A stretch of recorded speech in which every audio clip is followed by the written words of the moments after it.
नेताजी का रहस्य, कुछ चौंका देने वाले नए दस्तावेज। Netaji was a visionary leader. वो बहुत दूरदर्शी थे, दूरगामी थे, आगे अंदाज लगा सकते थे कि क्या होने वाला है और कंटिंजेंसी प्लानिंग करते थे उसके लिए। लेकिन इस किताब में कुछ चौंका देने वाले पहलू जरूर हैं, तो कुछ को मैं टेकअप करना चाहूँगा, क्योंकि मैंने खुद 3 किताबें लिखी हैं नेताजी में।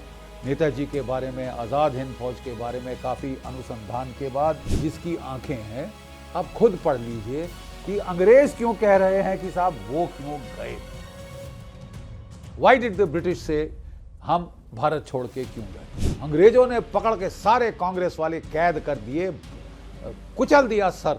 57 गोरी पलटनों का इस्तेमाल किया, ब्रिटिश, कैनेडियन, ऑस्ट्रेलियन, और कांग्रेस की कमर तोड़ दी थी और सबको जेल में डाल दिया, सब खलास हो गया। दिसंबर 1945 में उन्होंने एक असेसमेंट करी थी कि भारत में क्या बगावत हो सकती है आज़ाद हिंद फौज की वजह से।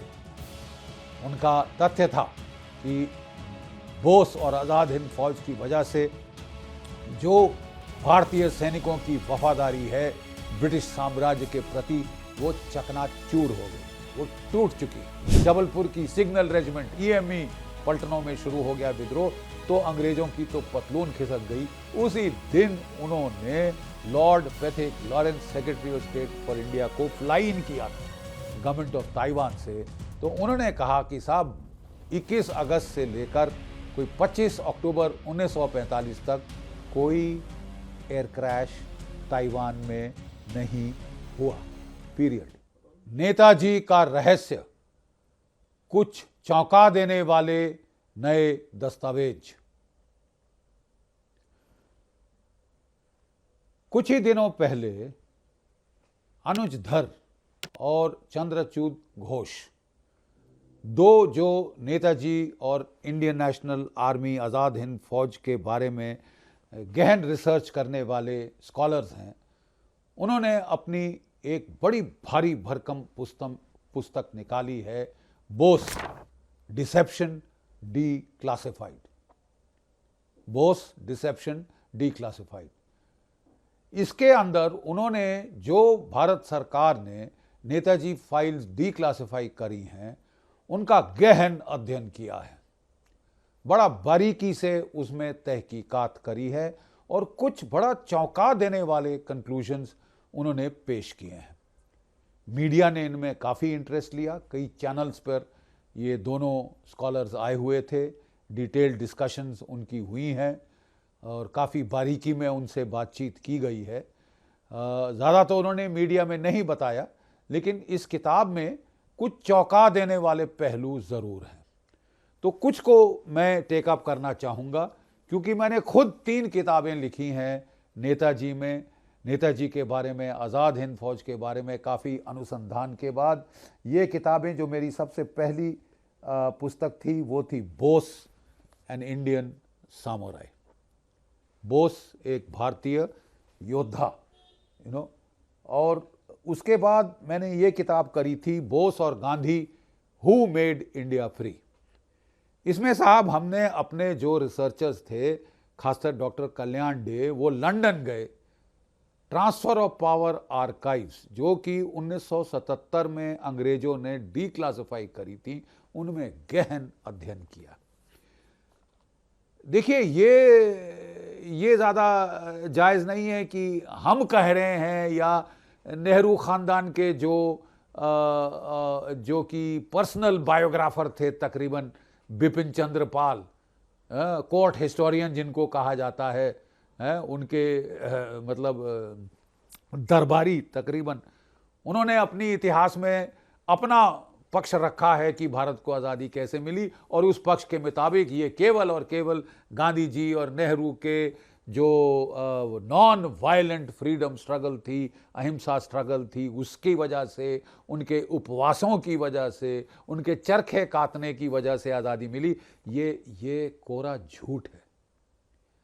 और अगर आप इसको समझना चाहते हैं तो ये देखिए साहब, ये जो दस्तावेज है ना, थोड़ा क्लोजअप करें इसको, ये जो दस्तावेज है ना साहब, हमने इनको फोटोकॉपी किया है ट्रांसफर ऑफ पावर आर्काइव से, और इनको हमने छापा था कि जिसकी आंखें हैं, अब खुद पढ़ लीजिए कि अंग्रेज क्यों कह रहे हैं कि साहब वो क्यों गए। वाई डिड द ब्रिटिश से हम भारत छोड़ के क्यों गए। वर्ल्ड वॉर 2 वो जीत गए थे। 42 में महात्मा गांधी ने नेताजी सुभाष चंद्र बोस के दबाव के नीचे उन्होंने जो है क्विट इंडिया मूवमेंट लॉन्च करी थी, अंग्रेजों भारत छोड़ो। अंग्रेजों ने पकड़ के सारे कांग्रेस वाले कैद कर दिए, कुचल दिया सर। 57 गोरी पलटनों का इस्तेमाल किया, ब्रिटिश, कैनेडियन, ऑस्ट्रेलियन, और कांग्रेस की कमर तोड़ दी थी और सबको जेल में डाल दिया, सब खलास हो गया। बिपिन चंद्र पाल कह रहे हैं कि साहब ये जो क्विट इंडिया मूवमेंट थी ना, जो 42 में हुई थी, 47 में जाके वो रंग लाई। जब वो जेल से छोड़े गए, फिस हो गए थे, सारी fight was knocked out of them, including, माफ कीजिए, महात्मा गांधी। उन्होंने खुद कहा था कि हाँ मैं अंग्रेजों के वॉर जो है वॉर एफर्ट में कोई दखल अंदाजी नहीं डालूंगा, मैं कुछ इसमें हस्तक्षेप नहीं करूंगा। टूट गई थी कमर, ठीक है। और अगर 45 में आईएनए ट्रायल्स ना हुई होती तो देश में इतना बवाल खड़ा नहीं होता। वो ट्रायल तो साहब अलग। अगले साल 18 फरवरी 1946 में धमाका हो गया था, रॉयल इंडियन नेवी में बगावत हो गई थी, विद्रोह हो गया था अंग्रेजों के बरखिलाफ। 80 जहाज़ों में से 89 जहाज़ों में 79 शिप्स पे, वो जो है 79 जहाज़ों पे हमारे जो भारतीय नाविक थे उन्होंने विद्रोह किया था अंग्रेज़ों के बरखिलाफ। अपने अंग्रेज अफसर उठा के पटके थे। मुंबई और कराची की गलियों में नेताजी की तस्वीरें लिए जय हिंद का नारा लगाते गए थे। अपनी तोपें जहाज़ों की उन्होंने अंग्रेज़ों के अफसर मैस की तरफ कर दी थी कि पंगा मत लेना, हमको भी लड़ना आता है। ठीक है साहब, ये थी कमर तोड़ने वाली वारदात जो नेताजी और आईएनए की वजह से हुई, जो आईएनए की वजह से हुई। अब आप अंग्रेज़ों के दस्तावेज पढ़ लीजिए। अंग्रेज़ कह रहे हैं कि साहब 2 अंग्रेज़ों की टेस्टमनी क्रूशल है। Field marshal Auchinleck, commander in chief British Indian army, दिसंबर 1945 में उन्होंने एक असेसमेंट करी थी कि भारत में क्या बगावत हो सकती है आज़ाद हिंद फौज की वजह से। उनका तथ्य था कि बोस और आज़ाद हिंद फौज की वजह से जो भारतीय सैनिकों की वफादारी है ब्रिटिश साम्राज्य के प्रति, वो चकनाचूर हो गई, वो टूट चुकी। और किसी भी वक्त जो 2.5 मिलियन 25 लाख की ब्रिटिश इंडियन आर्मी है उसमें बगावत हो सकती है। 1857 उसके सामने पिकनिक लगेगी। उन्होंने कहा कि 25 लाख भारतीय सैनिक जो लड़ चुके हैं जर्मनी के खिलाफ, जापान के खिलाफ, इटली के खिलाफ और जीत चुके हैं, बैटल हार्डन्ड हैं, उनके पास 25,000 ब्रिटिश इंडियन आर्मी के इंडियन ऑफिसर्स हैं, लीडरशिप की भी कमी नहीं, वो बगावत कर सकती है कभी भी। छोटी बगावत का उनको अंदेशा था फरवरी मार्च 1946 में, और बड़ी बगावत उनका अंदाज था कि जून तक शुरू हो जाएगी। और उस वक़्त उन्होंने कहा था मैं कुछ नहीं कर सकता, मेरे पास केवल 40,000 गोरे सैनिक हैं, अगर ये हिंदुस्तानी पत्थर भी मारे तो हमको मारे जाएंगे बेमौत। अक्लमंदी इसमें है कि हम इसी वक्त फौरन ट्रांसफ़र ऑफ पावर की बातचीत शुरू करें, तभी हम स्थिति संभाल पाएंगे, हमारे पास 18 महीने हैं। यही रिपोर्ट उन्होंने वायसरॉय फील्ड मार्शल वेवल को दी थी। हूबहू वो रिपोर्ट को एंडोर्स करके उन्होंने लंदन भेजा। पहले तो लंदन तिलमिला गया कि आप बुड्ढों की पतलून खिसक गई है, क्या हो गया है, वगैरह वगैरह। लेकिन जब फरवरी 46 में असली विद्रोह शुरू हो गया, रॉयल इंडियन नेवी और कुछ यूनिट्स ब्रिटिश इंडियन आर्मी के, जबलपुर की सिग्नल रेजिमेंट, ईएमई पलटनों में शुरू हो गया विद्रोह, तो अंग्रेजों की तो पतलून खिसक गई। उसी दिन उन्होंने Lord Pethick Lawrence, secretary of state for India, को फ्लाई इन किया था कि भाई शुरू करो बातचीत, हम जा रहे हैं, हम जा रहे हैं, हमें बख्शो। ये है असलियत। और जो कहानियां हैं हमें दे दी हमें आज़ादी, बिना खड़क बिना डाल के गाने किसी और को सुनाइए जिसने अध्ययन नहीं किया। तो ये बात है साहब। लेकिन अब मैं जा रहा हूं दूसरे पहलू की ओर, जो मैंने अपनी तीसरी पुस्तक में कवर किया था, Bose the military dimension, a military history of INA and Netaji. ठीक है साहब, ये मेरी तीसरी किताब है नेताजी के ऊपर, और इसके तहत जो मेरे कंक्लूजन्स हैं वो काफ़ी मिलते जुलते हैं, जो कि अनुज धर और चंद्रचूड बोस ने अब कहा है। नंबर 1, जापानीज काम्पेताई इंटेलिजेंस एजेंसी ने नेताजी को एस्केप की मदद करने के लिए जानबूझकर एक डिसेप्शन थ्योरी लॉन्च करी थी कि नेताजी फॉर्मोसा में एक एयर क्रैश में मारे गए। मैं पहले कह चुका हूं, और अनुज धर और चंद्रचूड घोष ने फिर इसको हाईलाइट किया है कि हमने जब जस्टिस मुखर्जी कमीशन ने रिटर्न रिप्लाई मांगी गवर्नमेंट ऑफ ताइवान से, तो उन्होंने कहा कि साहब 21 अगस्त से लेकर कोई 25 अक्टूबर 1945 तक कोई एयर क्रैश ताइवान में नहीं हुआ, पीरियड। बाकी सब कहानी है, लिखित रिप्लाई है साहब, कोई मौखिक नहीं है कि आप उसको ट्विस्ट कर दें, उसको एक नया सिरा दे दें, अंजाम दे दें। ठीक है, वो डिसेप्शन प्लान था। मैंने भी बिल्कुल यही अपनी किताबों में कहा है कि जो जापानीज इंटेलिजेंस एजेंसी थी काम्पेताई, उन्होंने फील्ड मार्शल तेराउची के आदेश पर, जो कि सदर्न जापानीज आर्मी के कमांडर थे साउथ ईस्ट एशिया में, वो बोस के बहुत मित्र थे, वो बोस के बहुत हमदर्दी थी उनको। वो चाहते थे कि वो अंग्रेज़ों के चुंगल से निकल जाएं और रूस जाकर अपनी आज़ादी की जंग जारी रखें।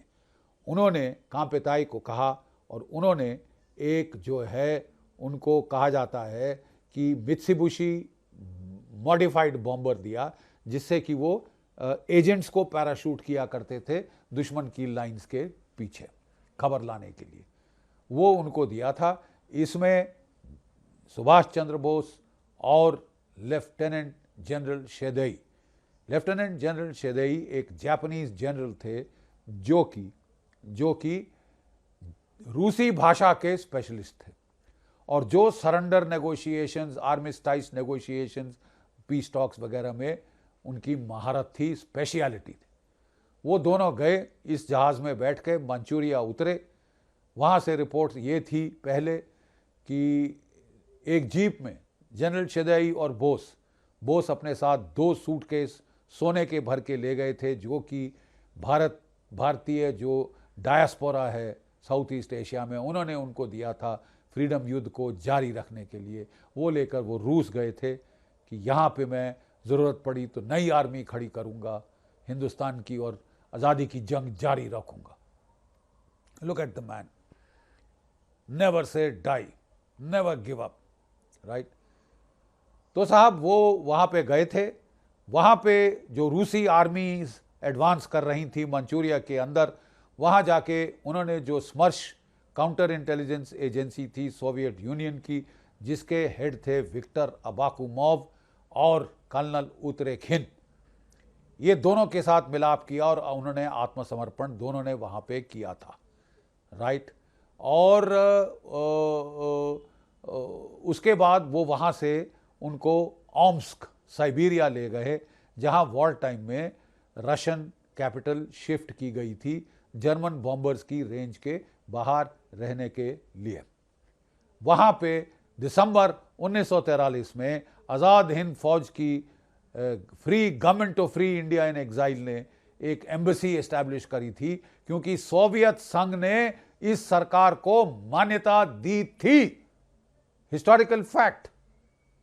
और इसके चलते उन्होंने एम्बेसी अपनी एस्टैब्लिश करी थी ओम्स्क साइबेरिया में। वो वहाँ गए और वहाँ से सुभाष चंद्र बोस ने 3 रेडियो ब्रॉडकास्ट किए 31 मीटर बैंड पर, जो कि ब्रिटिश इंटेलिजेंस ब्यूरो ने कलकत्ता में रिकॉर्ड किए।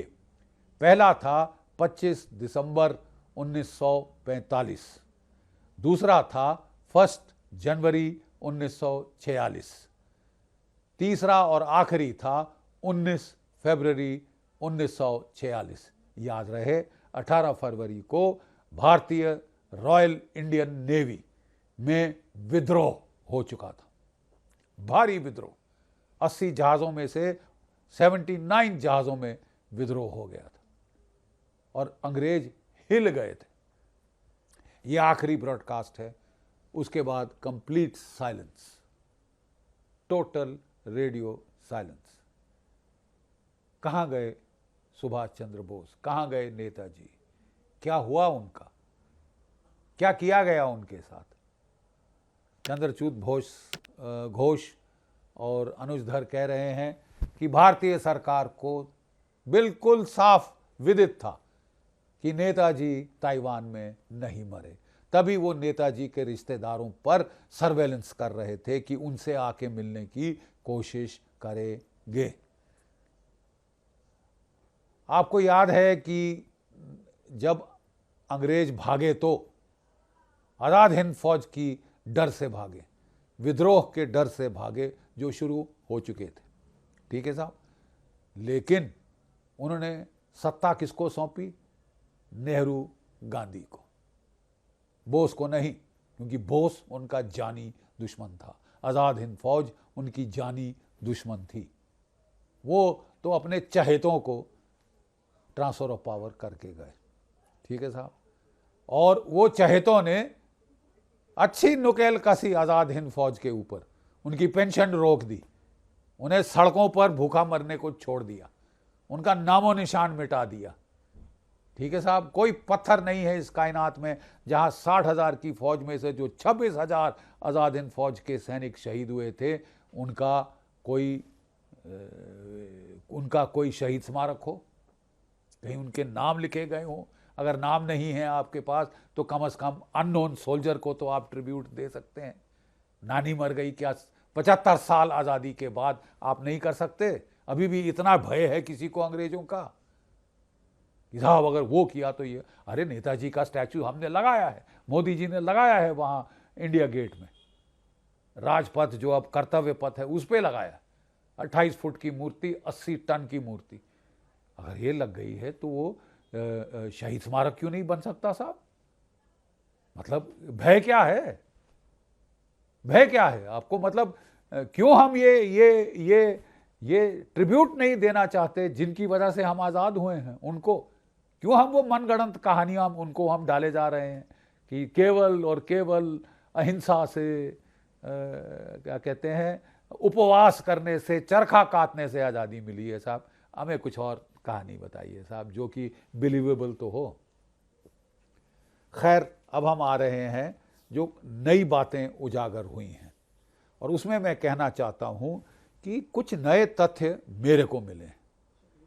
मैं अभी तक इकबाल मल्होत्रा साहब की थ्योरी से सहमत था कि वो मित्सुबिशी बॉम्बर से बाई एयर एस्केप करे थे मंचूरिया और वहाँ से साइबेरिया को, ओम्स्क साइबेरिया को। लेकिन अब कुछ नए तथ्य आ रहे हैं। देखिए, Netaji was a visionary leader, वो बहुत दूरदर्शी थे, दूरगामी थे, आगे अंदाज लगा सकते थे कि क्या होने वाला है और कंटिंजेंसी प्लानिंग करते थे उसके लिए।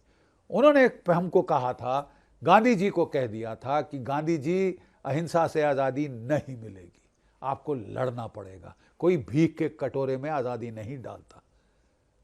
उन्होंने कहा था कि वर्ल्ड वॉर II का कोई भी नतीजा हो, जर्मनी जापान हार भी जाएं, लेकिन तब भी भारत आज़ाद होके रहेगा। ऐसा ही हुआ और उनके प्रयासों से हुआ, ठीक है साहब।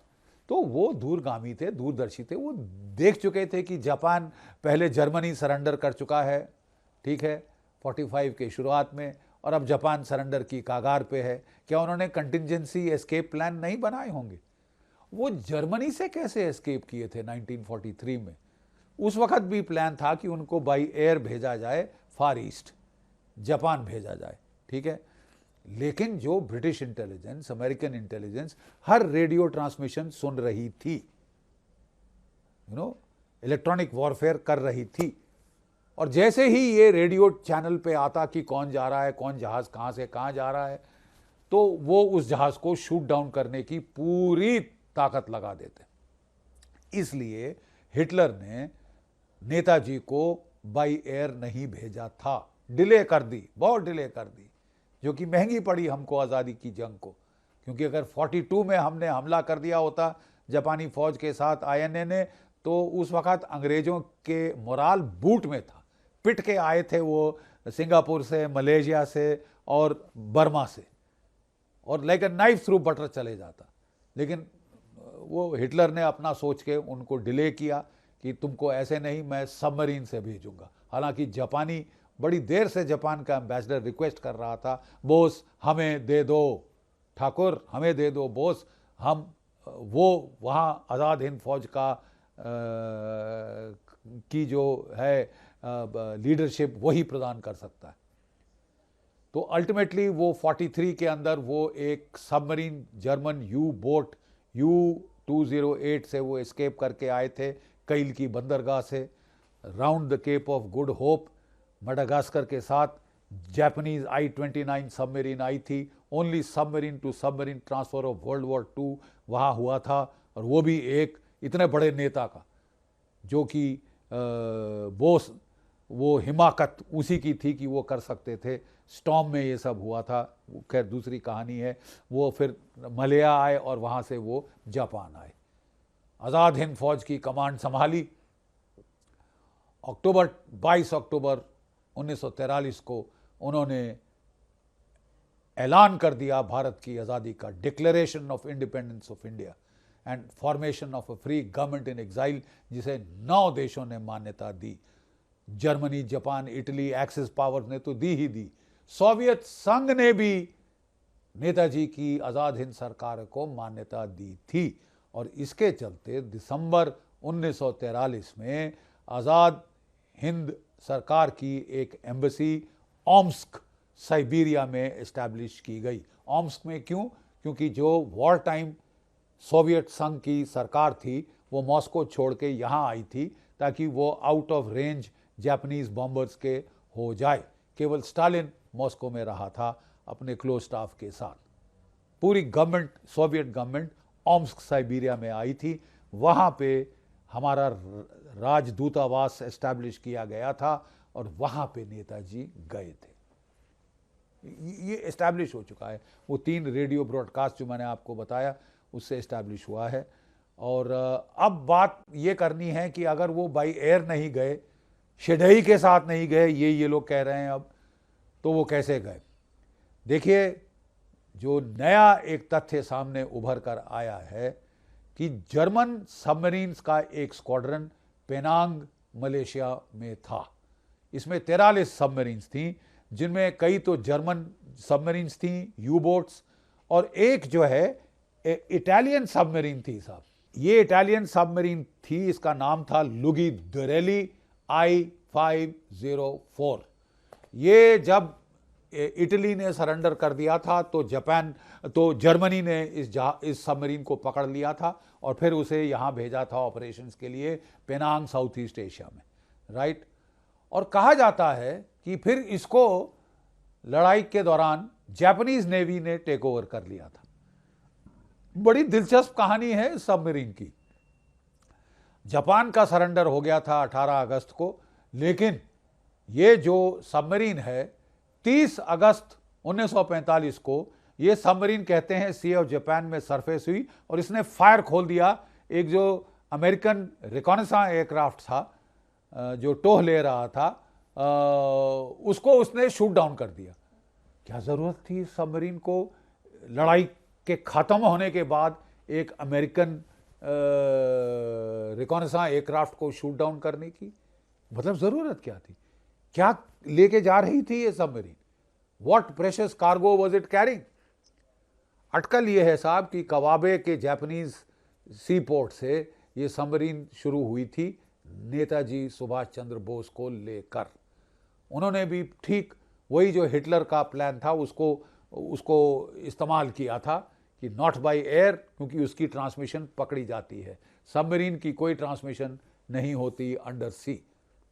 और वो उस सबमरीन से गए, कहा जाता है वहाँ पे उनका ट्रांसफ़र हुआ है एक ट्रॉलर पे, और उस ट्रॉलर के ज़रिए वो साइबेरिया के कोस्ट पे पहुँचे। वहाँ से जाके वो साइबेरिया ओम्स्क में पहुँचे जहाँ उनका दूतावास था। वहाँ पहुँचने के बाद उन्होंने 3 रेडियो ब्रॉडकास्ट किए। नंबर 1, जैसे मैंने बताया, 25 दिसंबर 1945। कब कहा जा रहा है सरकार के द्वारा कि वो मरे थे, कि वो शहीद हुए थे नेताजी? वो कहा जा रहा है साहब वो 18 अगस्त को। तो दिसंबर 1945 में क्या उनका भूत बोल रहा था? फिर 1 जनवरी 1946 सेकंड ब्रॉडकास्ट, थर्ड और फाइनल ब्रॉडकास्ट 19 फरवरी 1946। 18 फरवरी को क्या हुआ? एक दिन पहले क्या हुआ? विद्रोह। रॉयल इंडियन नेवी 80 जहाज़ों में से 79 जहाज़ों पे हमारे नाविकों ने विद्रोह कर दिया था। नेताजी की तस्वीरें लेकर जय हिंद के नारे लगाते मुंबई और कराची की गलियों में वो घूमे थे, जिससे अंग्रेज पैनिक में आकर दौड़े, भागे। अफसोस ये है साहब कि जिन्होंने आपको आज़ादी दिलाई, आपने उनके साथ जैसा दगा किया है, वैश्विक इतिहास में ऐसे दगे की कोई दूसरी मिसाल नहीं। आप नेहरू सरकार ने उनकी पेंशन रोकी, भूखों मरनों छोड़ दिया, उनको फौज से निकाल दिया, वापस नहीं लिया। ठीक है साहब। और एक पत्थर कहीं भारत में खड़ा नहीं होने दिया जो कि उनकी शहादत कबूल करता हो। 60,000 में से 26,000 शहीद हुए थे। एक पत्थर नहीं है 75 साल के बाद भी। तभी हम मोदी सरकार से बार बार विनती कर रहे हैं कि साहब, हमने नेताजी का स्टैचू तो आपने खड़ा कर दिया 28 फुट 80 टन का राजपथ कर्तव्य पथ पे, तो क्या हिचक है हमें वो 26,000 शहीदों को श्रद्धांजलि देने में, एक शहीद स्मारक बनाने में? क्या अब क्या भय है अंग्रेजों से? अब क्या भय है किससे कि आप बना नहीं पा रहे साहब? प्रॉब्लम क्या है? ये बनाना अनिवार्य है, बहुत बहुत बहुत जरूरी। तो साहब वो 3 रेडियो ब्रॉडकास्ट हुए। अंग्रेज समझ गए कि नेताजी जिंदा है, टाइगर जिंदा है, और वो साइबेरिया ओम्स्क में पहुंच गया है। वो भड़का रहा है, भड़काऊ लेक्चर दे रहा है भारत में बगावत के लिए, भारत में विद्रोह के लिए, पूर्ण विद्रोह, आज़ादी की दूसरी जंग, 1857 का 10 गुना ज़्यादा प्रभाव वाला विद्रोह। ठीक है।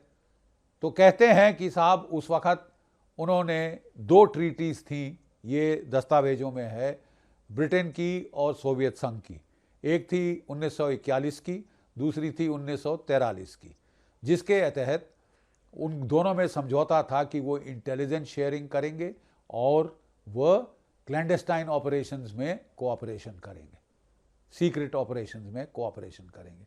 इसके तहत अंग्रेज़ों ने रूसियों को बोला, सोवियत संघ को बोला, स्टालिन को बोला कि ये आदमी वॉर क्रिमिनल है, ये आदमी हिटलर के साथ, इसने जो है सांठगांठ थी इसकी हिटलर के साथ, मुसोलिनी के साथ, इसने वहाँ पे जो है फ़ौजें खड़ी की थी, इंडियन लीजन खड़ी की थी हमसे लड़ने के लिए, एलाइज से लड़ने के लिए, आप इसके खिलाफ एक्शन लो, ये वॉर क्रिमिनल है। मेजर जनरल कोलेस्निकोव, वो एक रशियन जनरल हैं, जो कि ये हमारी एक महिला रिसर्चर हैं, नाम स्लिप हो रहा है, माफ़ कीजिए, मैं आपको अभी बताऊंगा, और जो कि रूस में जिन्होंने बड़ी रिसर्च की है नेताजी के ऊपर, उसने बताया कि 1946 में जुलाई तक ये फैसला लिया जा रहा था कि what to do with Netaji, क्या करें नेताजी का। स्टालिन के बीच, मोलोतोव के बीच और बेरिया के बीच बातचीत चल रही थी। क्या नतीजा हुआ इस बातचीत का मालूम नहीं, लेकिन इकबाल मल्होत्रा के नैरेटिव के मुताबिक उन्होंने आदेश दिए कि इसको camp number 46, prisoner of camp number 46, जो लेज़नेविस्की डिस्ट्रिक्ट ऑफ साइबेरिया में है, जहाँ टॉप जापानीज जनरल्स और कुछ जर्मन जनरल्स वहाँ पे कैद थे और उनका डिटेल्ड इंटेरोगेशन और डीब्रीफिंग हो रहा था, वो वहाँ पे उन्होंने नेताजी को भिजवा दिया। अब अटकलें लगाई जा रही हैं साहब, यहाँ से 3 स्पेकुलेशंस हैं। कोई हमको ठोस अभी तक कॉन्क्रीट एम्पेरिकल प्रूफ नहीं मिला है, बट ये 3 जो थ्योरीज हैं, अटकल हैं, और उनके साथ कुछ सर्कमस्टेंशियल एविडेंस है। पहली अटकल ये है कि अंग्रेज़ों ने बोला हमें वापस दे दो, लेकिन फिर उन्होंने कॉन्ट्रडिक्ट किया कि नहीं, वापस नहीं चाहिए। कैसे मालूम? राल्फ मूडी, जो कि ब्रितानवी सरकार भारत में के होम मिनिस्टर के रोल में थे, home member of the viceroy council, उनकी एक चिट्ठी है, डिक्लासिफाई हो चुकी है, बोस के बारे में। Let him be where he is. अगर वो भारत में आया तो बवाल खड़ा हो जाएगा साहब। अरे आईएनए के प्रिजनर्स के लेकर इतना बवाल खड़ा हुआ है, अगर बोस को आपने किसी जेल में डाला साहब, वो जेल तो भारत की करोड़ों लोग तबाह कर देंगे। मत लाओ इसको भारत में, बवाल मत मचाओ, आप उन्माद रोक नहीं पाओगे। ठीक है साहब, इसको वहीं रहने दो, let him be where he is. तो क्या वहीं रहने दिया या कुछ किया? साहब सत्यनारायण सिन्हा कहते हैं कि अंदाज है कि एक ब्रिटिश इंटेरोगेशन टीम वहाँ सेल नंबर 45 में इनको इंटेरोगेशन के लिए भेजी गई, और इंटेरोगेशन मतलब टॉर्चर, और टॉर्चर करके उन्होंने उनको मार डाला। दूसरी अटकल ये है कि वो camp number 46 prisoner of war camp कितने देर नेताजी सरवाइव किए होंगे। वो ट्यूबरकलोसिस के पेशेंट थे। अंग्रेज़ों ने इतनी सड़ी जेलों में, रंगून में उन्हें रखा था कि उन्हें टीबी हो गया था। कंट्रास्ट करिए क्या ट्रीटमेंट दी थी नेहरू और गांधी को। आगा खान के महलों में रखा था साहब। ये करते हैं अपने दुश्मन के साथ। दुश्मनाई जिसके साथ थी, दुनिया को जग जाहिर। ठीक है साहब, क्या वो सरवाइव कर पाए होंगे? 40 डिग्री सेंटीग्रेड का टेम्परेचर, क्या वहां से वो एस्केप कर पाए होंगे across Siberia, across Manchuria, across Tibet, across China, across Tibet into India? I am sorry, एक मिलिट्री मैन की हैसियत से, जिसको तजुर्बा है कि एस्केप इवेजन क्या होता है, हमारी फौज में सिखाया जाता है what is escape and evasion. ठीक है साहब, तो साहब ये जख्म हमारे फिर कुदेरे हैं। ये जो किताब आई है, इसने कई बड़े महत्वपूर्ण तथ्य खड़े किए हैं। क्या भारत सरकार को मालूम था ऑल अलोंग? मालूम था तो फिर क्यों वो ये कमीशंस ऑफ इंक्वायरी का नाटक कर रहे थे? और जहां तक कमीशंस ऑफ इंक्वायरी का भी सवाल है, जो Mukherjee commission, 3rd and final commission थी, उसने कह दिया था कि वो नहीं मरे एयर क्रैश में। तो पार्लियामेंट में क्यों एक्सेप्ट करने से मना कर दिया था कांग्रेस सरकार ने? कमीशन ऑफ इंक्वायरी रिपोर्ट को ही उन्होंने रद्द कर दिया, जो कि ओनली कमीशन थी जो कि ऑन ग्राउंड ताइवान में गई थी, ऑन ग्राउंड ताइवान में गई थी, उसको रद्द कर दिया था। ये एक कॉन्स्पिरेसी भारत की सरकार के अंदर रही, खासकर कांग्रेस के कार्यकाल में, कि दफना दो जिंदा नेताजी को। उनकी जो आजाद हिंद फौज के सिपाही जिंदा वापस आए हैं, उनकी पेंशन रोक दो, उन्हें फौज से खदेड़ के निकाल दो, भूखे मरने छोड़ दो। जो 26,000 शहीद हुए, उनका नाम मिटा दो, ताम्रपत्र दो उपवास करने वालों को, चरखा काटने वालों को, और जो जो जो जो ये क्या कहते हैं, जिन्होंने अपनी जान कुर्बान कर दी, नामो निशान मिटा दो। आप मुझे बताइए कि अगर मोदी सरकार ने जनता के भावुकता को समझकर, जनता की भावनाओं को समझकर एक्ट किया है, 28 फुट की मूर्ति ब्लैक मार्बल की 80 टन की इंडिया गेट के ठीक पीछे लगी, जहाँ की हमारा नेशनल वॉर मेमोरियल उसके साथ। तो साहब हमें एक शहीद स्मारक बनाने में क्या हिचक है? किसका भय है, किसका डर है? क्या कर लेंगे अंग्रेज हमारा? क्या उखाड़ लेंगे अंग्रेज हमारा? क्या वॉर क्रिमिनल तमाशा बना रखा है? अब तो बायोलॉजिकल तरीके से भी वो उनका जिंदा रहना 125 साल के बाद, तो इतनी उम्र तो हमने देखी नहीं है साहब। हमारा तो मतलब हम दुआ उनकी उम्र के लिए थी। लेकिन अब तो साहब पॉस्टमस हो गए ना, आपको कबूल करना पड़ेगा। आपने उनको तो ऑनर दे दिया है। वो खुद कहते सबसे पहले कि मेरे शहीद जवानों की इज्जत करो, एक शहीद स्मारक बनाओ। 75 साल हो गए हैं, इसमें क्या विलंब है? विलंब क्या है? हमारे जख्म आपने एक बार फिर खोल दिए हैं, इस रिपोर्ट ने खोल दिए हैं। और अब तो ये मिस्ट्री और भी गहरा रही है साहब कि ये राज है क्या? क्या ऐसी मजबूरी है भारत सरकार की कि वो नहीं कह पा रही? मोदी जी ने कहा था कि वो रूस जाएंगे, उन्होंने ये मैटर भी रूस के साथ रेज किया था और रूस ने साफ कह दिया साहब हमें कुछ नहीं मालूम, हमारे पास कोई जानकारी नहीं। जानकारी है वहां पे साहब। Leznevisky district camp number 46 prisoner of camp ढूंढ निकालना इतना मुश्किल तो नहीं। वहां पे कोई अननेम्ड ग्रेव हैं, उनको भी ढूंढना इतना मुश्किल तो नहीं।